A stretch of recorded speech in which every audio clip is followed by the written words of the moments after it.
5 o'clock. It's almost 5 o'clock now, and so it's been about 4 hours since we took our last measurement, and we're going to take a measurement now. Approximately the same spot. And we've got, ooh, I can't see it. What is it saying? 15.5 inches there. 15.5 inches there. That's not the tallest part, though. Nope. Oops, I'm losing the focus here. And now you can see how far it is on my legs. Yeah, it's getting there. Measure it down there. Oh, I see where you're measuring now. 17 inches. 17 inches. Really? Yeah, almost 17. Yep, there it is. Focus on the grill. Looking at the grill. Okay, where's the grill? Oh, I'm trying to get to the grill here. Looking at the grill.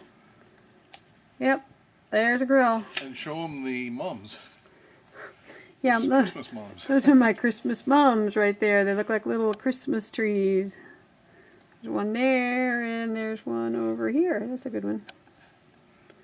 Ta-da! I should have painted those green. Okay, you done measuring? Done. Alright, this is our report at approximately 5 p.m. on the, whatever date is, 19th.